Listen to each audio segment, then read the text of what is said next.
Allahumma sholli wa sallim ala sayyidina Muhammadin wa ala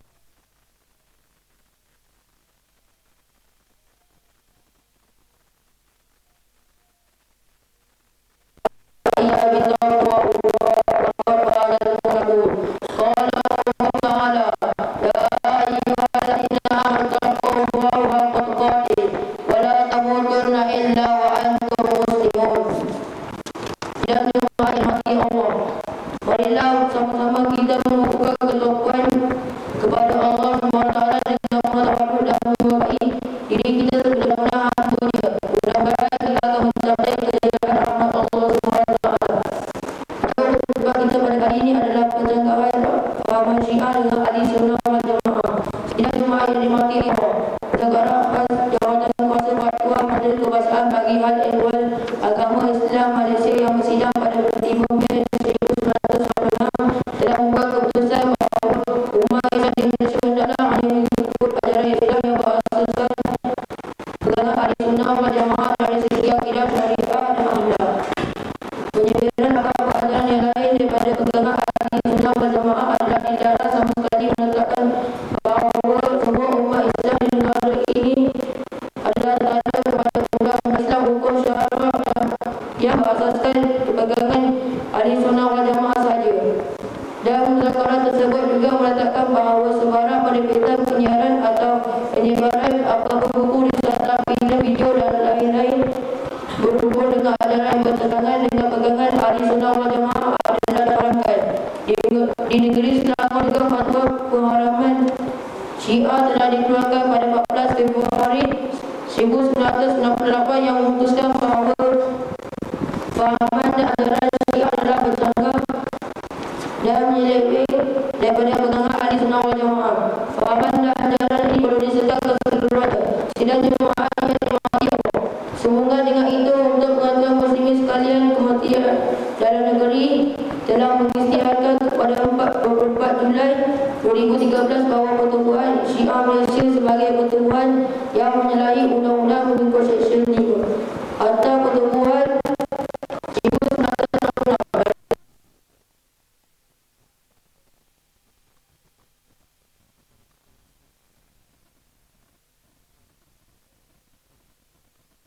pertubuhan Syiah Malaysia untuk didaftarkan sebagai pertubuhan kepada peruntukan Seksyen 7 Akta Pertubuhan 1966.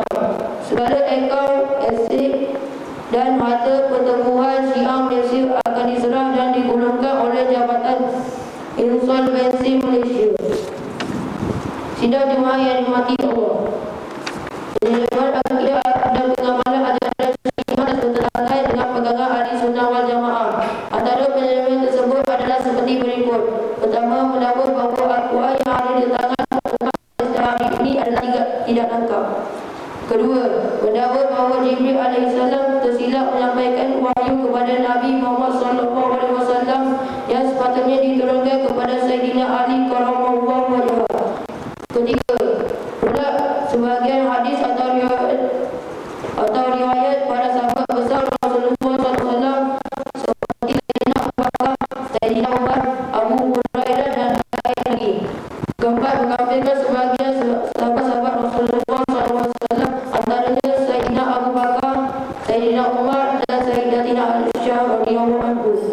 Kelima, menambahkan lafaz dalam kalimah syahadat seperti berikut: Asyhadu an la ilaha illallah wa asyhadu anna Muhammadar Rasulullah wa asyhadu anna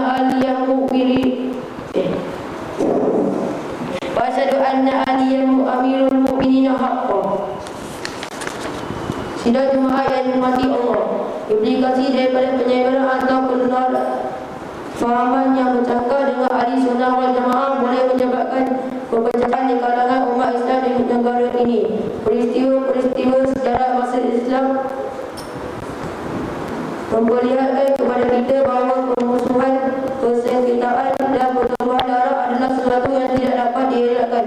Jika fahaman Syiah dibiarkan bertapak di dunia Islam, Syiah menganggap orang-orang Islam dari kalangan ahli sunnah halal darahnya dan harus dibunuh, terutama dengan cara yang tidak diketahui oleh sesiapa pun.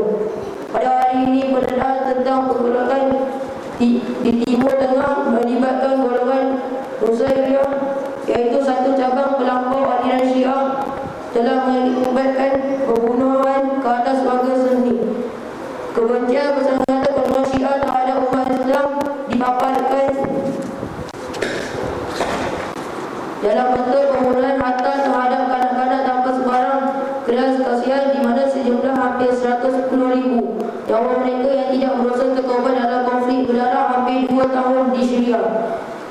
Bahkan mereka menembak menara-menara masjid, memperolok-olokkan solat umat Islam, membakar Al-Quran dan mencemarkan masjid.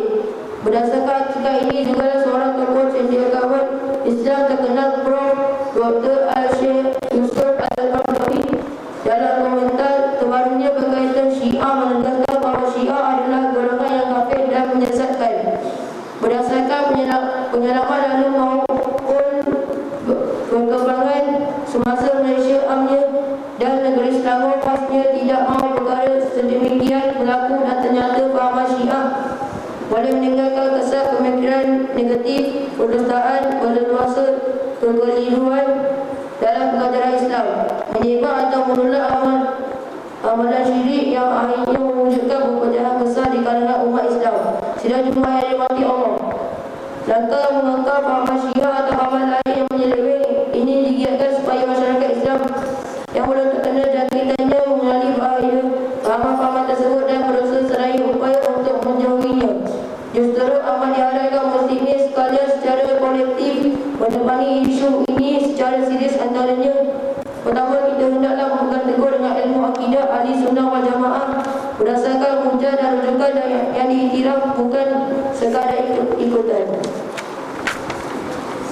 Kedua, mengumpulkan kefahaman terhadap Al-Quran dan As-Sunnah dari semua aspek termasuk bacaan, hafazan dan pengajaran yang berkaitan, serta mendalami ilmu-ilmu Islam melalui ulama atau guru-guru bertauliah yang diiktiraf dan diyakini pengajarannya. Sidang Jumaat yang dirahmati Allah, Khotib pada hari ini juga mahu berkongsi dengan para muslimin sekalian langkah-langkah drastik oleh pihak berkuasa bagi menyangkal fahaman Syiah dari huluan ke peringkat akar umbi. Kerajaan negeri Selangor melalui Pekeliling Am tahun 2013 menyebut bahawa semua pegawai di agensi-agensi di bawah pentadbiran Kerajaan Negeri Selangor, termasuk mereka yang memegang jabatan